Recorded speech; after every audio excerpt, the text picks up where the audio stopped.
Hello everyone, I am Sagar Joshi, founder Law Prep Tutorial. Tomorrow is your CLAT exam, 23rd of July, CLAT 2021 from 2 to 4 p.m. right? So I hope all of you are all set for this exam. Will do definitely well in this exam. We wish you all the very best. All our blessings are with you, right? But from today, since tomorrow is the exam, तो क्या routine रहना चाहिए, schedule रहना चाहिए और कल कैसे आपको एग्ज़ाम अटेम्प्ट करना है उससे रिलेटेड, क्योंकि बहुत सारे पर्सनल इंक्वायरीज़ है तो मैंने सोचा इसको वीडियो बना के आंसर कर देते हैं, क्योंकि बहुत सारे कॉल्स हैं।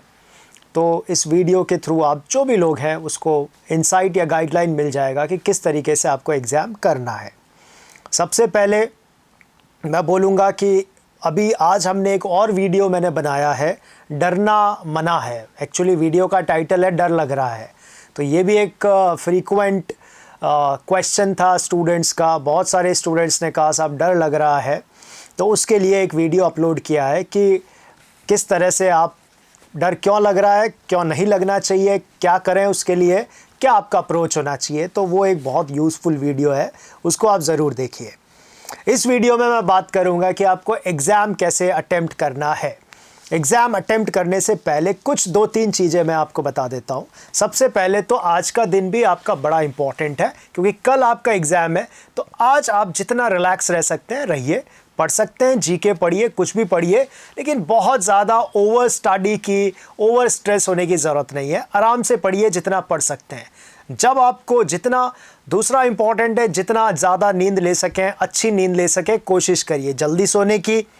नहीं तो जब भी उठते हैं तब उठाएं, बिना अलार्म के। जब भी सुबह उठते हैं आप रूटीन में तब उठ जाइए, पूरी नींद लीजिए। जितनी ज़्यादा नींद लेंगे उतना कल फ्रेश फील करेंगे, अच्छा फील करेंगे। तो नींद ज़रूर लीजिए। दूसरा एक इम्पॉर्टेंट इंस्ट्रक्शन है, हालांकि ये सब छोटी छोटी चीज़ें हैं, बहुत बड़ा डिफरेंस क्रिएट नहीं करती है, लेकिन फिर भी अगर छोटी छोटी चीज़ों से हमें अगर छोटी सी भी हेल्प मिलती है तो एग्ज़ाम में वो बड़ी हेल्प हो सकती है। तो हमें भी, और ये सब साइंटिफिकली प्रूवन चीज़ें हैं। अगर आप देखेंगे बहुत सारी रिसर्च को या साइकोलॉजिस्ट को या पूरी स्टडी को, तो अगर आप ज़्यादा सोएंगे, जितना ज़्यादा सोएंगे दूसरे दिन उतना ज़्यादा आप बेटर फील करेंगे, एनर्जेटिक फील करेंगे, कॉन्फिडेंट फील करेंगे, अच्छा फील करेंगे। दूसरा है, आज आपको डिनर में या कल मॉर्निंग में, ब्रेकफास्ट में या लंच में प्रोटीन इंटेक करना चाहिए। ज़्यादा से ज़्यादा प्रोटीन खाइए। प्रोटीन का क्या मतलब है? कुछ भी ऐसी चीज़ जिसके अंदर प्रोटीन ज़्यादा हो, ना कि कार्ब ज़्यादा हो या फाइबर ज़्यादा हो या शुगर ज़्यादा हो। इस तरह की चीज़ें ना लें। जितना प्रोटीन खाएंगे आपका स्टमक, आपका ब्रेन, आपका नर्वस सिस्टम, ये सब बेटर काम करेगा, बेटर इन सिंक होगा और बेटर रिस्पॉन्ड करेगा। तो ये भी एक छोटी सी चीज़ है जो आप अगर कर सकते हैं तो ज़रूर फॉलो करनी चाहिए। उसके बाद में आप, जैसे मैंने कहा कि कल आपको क्या करना चाहिए, बहुत आराम से उठिए जब आप उठ सकते हैं, ब्रेकफास्ट लीजिए, लाइट खाइए, लंच भी लीजिए, हाइड्रेट रखिए, पानी ज़रूर पीते रहिए थोड़ा थोड़ा। एग्जामिनेशन हॉल में भी आपको पानी पीना है और उससे पहले भी आप पीते रहें। अब देखिए, सबसे इम्पॉर्टेंट चीज़ें हैं कि एग्जामिनेशन हॉल में आपको क्या करना है। जैसे मैंने पहले भी बोला है, वो वाला वीडियो ज़रूर देखिएगा। वो आपको पॉजिटिव बनाएगा, वो आपका अप्रोच ठीक करेगा, आपका कॉन्फिडेंस ठीक करेगा और आपको एक सही एटीट्यूड देगा, जिस एटीट्यूड की इस एग्ज़ाम में ज़रूरत है या जिस एटीट्यूड को ये एग्ज़ाम टेस्ट करता है। डेफिनेटली नॉलेज को टेस्ट करता है, लेकिन आपकी अप्रोच, आपके एटीट्यूड, इसको भी टेस्ट करता है। देखिए, मैं हमेशा बोलता हूँ क्लैट एग्ज़ाम जो है वो डिसीजन मेकिंग का टेस्ट है, सिलेक्शन ऑफ क्वेश्चंस का टेस्ट है। जो 150 क्वेश्चंस आएंगे, उन 150 क्वेश्चंस में ऑलमोस्ट 50 क्वेश्चंस होंगे जिसको आप इजी कैटेगरी में डाल सकते हैं। कुछ क्वेश्चंस ऐसे होंगे जो मॉडरेट कैटेगरी के होंगे। इजी एंड मॉडरेट, ये ऐसे क्वेश्चंस हैं जो आप आराम से कर सकते हैं। कुछ क्वेश्चंस ऐसे हो सकते हैं, ऑलमोस्ट 30% क्वेश्चंस जो थोड़े से लेंदी होंगे या ट्रिकी होंगे, डिफ़िकल्ट होंगे, या शायद जो आपने पढ़ा है उसमें से नहीं होंगे। अब देखिए, ये जैसे मैंने कहा कि ये एग्ज़ाम है, उस सेलेक्शन टेस्ट को, ये टेस्ट है उन क्वेश्चंस को सेलेक्ट करने का। अगर आप बेटर पोजीशन्ड हैं, आप कॉन्फिडेंट हैं, रिलैक्स्ड हैं, चिल्ड आउट हैं, पॉजिटिव हैं, तो आप आराम से उन 100 क्वेश्चंस को आइडेंटिफाई कर सकते हैं, सर्च कर सकते हैं, सेलेक्ट कर सकते हैं और सॉल्व कर सकते हैं।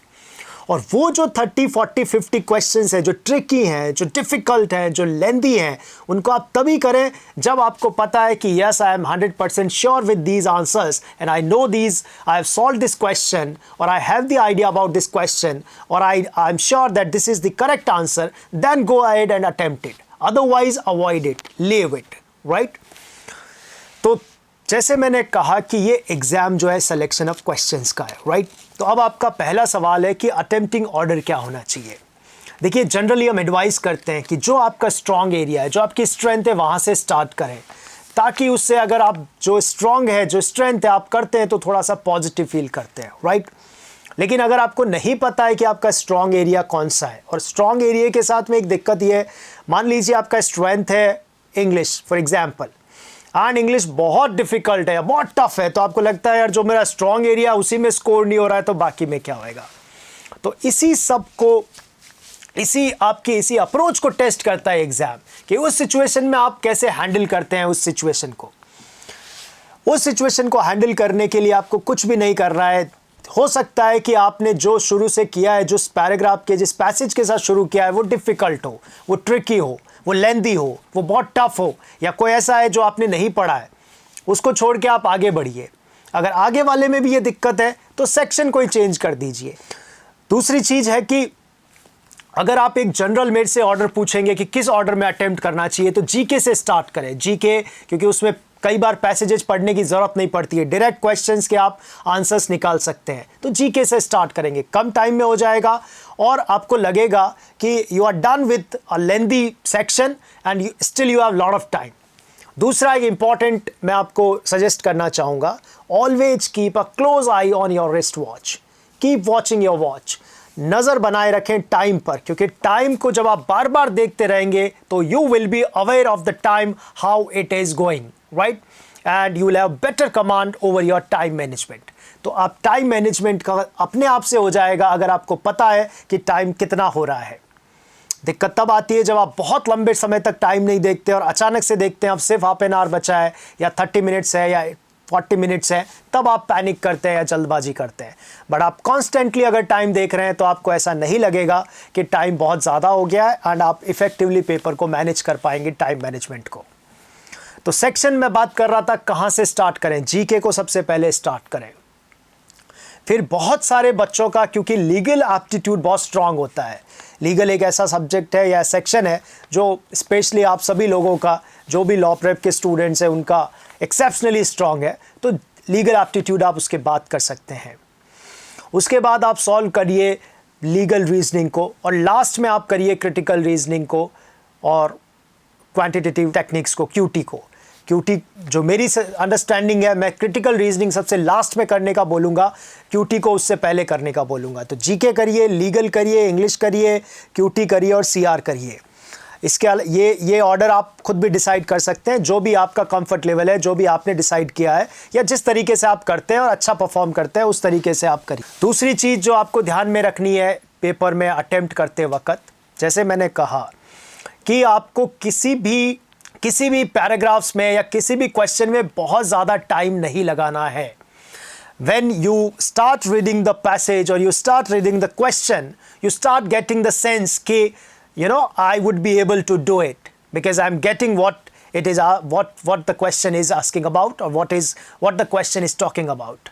But कभी ऐसा लगता है कि नहीं समझ आ रहा है, बहुत ट्रिकी है, बहुत डिफिकल्ट है, तो उसको छोड़ दीजिए और आगे बढ़ जाइए। Don't worry, you have lot of questions, right?